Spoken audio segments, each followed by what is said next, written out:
Hello friends, আসসালামু আলাইকুম। আপনারা নিশ্চয় জানেন বা সবাই অবগত আছেন আজ এসএসসির রেজাল্ট দিবে। সো সবার আগে খুব সহজে মাত্র 1 মিনিটের ভিতরে কিভাবে আপনি আপনার টোটাল মার্কশিট সহকারে রেজাল্টটা ডাউনলোড করবেন সেই প্রসিডিউরটাই দেখাবো। আপনারা সবার উপরেই কিন্তু দেখতে পাচ্ছেন যে কোন ওয়েবসাইটে আপনাদেরকে ঢুকতে হবে, সেই ওয়েবসাইটের লিঙ্কটা কিন্তু সবার উপরে আপনারা দেখতে পাচ্ছেন eboardresults.com। ওকে, লিঙ্ক তো ওয়েবসাইটে দেখতেই পাচ্ছেন আপনারা। তারপর আমি ভিডিওর ডেসক্রিপশানে দিয়ে দিব এবং কি পিন কমেন্টসে দিয়ে দিব, ওখান থেকে চাইলে আপনারা ক্লিক করে দেখতে পারবেন। মার্কেটে সবচাইতে বেস্ট ওয়েবসাইটের লিঙ্কটাই দিব আপনাদেরকে, যাতে খুব সহজে আপনারা আপনাদের কাঙ্ক্ষিত রেজাল্টটা খুব সহজে মাত্র 1 মিনিটে যাতে দেখতে পারেন। ওকে, কী করতে হবে? প্রসিডিউর খুব ইজি। পরীক্ষার নামটাকে সেটা উল্লেখ করে দিবেন আপনি।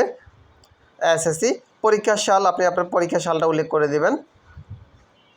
বোর্ডের ধরন নির্বাচন করুন, আপনি বোর্ডের ধরনটা নির্বাচন করে দিবেন।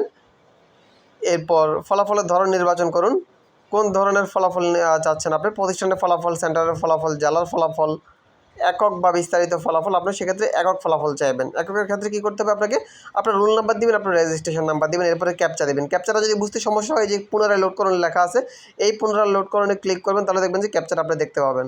যতবার ক্লিক করবেন ক্যাপচাটা ভিন্নভাবে আপনার মাঝে উপস্থাপন হবে। তারপরে কী করবেন? আপনি ফলাফল দেখুন, ক্যাপচাটা টাইপ করবেন, দেন ফলাফলে ক্লিক করবেন, তাহলে আপনার মার্কশিট সহকারে আপনার পূর্ণাঙ্গ রেজাল্টটা কিন্তু আপনার সামনে কিন্তু চলে আসবো। এই ক্যাটাগরির টোটাল 3টা ওয়েবসাইটের লিঙ্ক কিন্তু আমি এই ভিডিও ডেসক্রিপশনে দিয়ে দেবো, যাতে অন্তত আপনাদের রেজাল্ট দেখা নিয়ে কোনো প্রবলেম না হয়। সো এরকম নিয়মিত আপডেটগুলো পেতে অবশ্যই আমাদের চ্যানেলটিকে সাবস্ক্রাইব করে রাখবেন, আর পাশে থাকা বেল আইকনে অবশ্যই ক্লিক করে রাখবেন। সো আজকে এই পর্যন্তই। সকালে ভালো থাকবেন। আসসালামু আলাইকুম।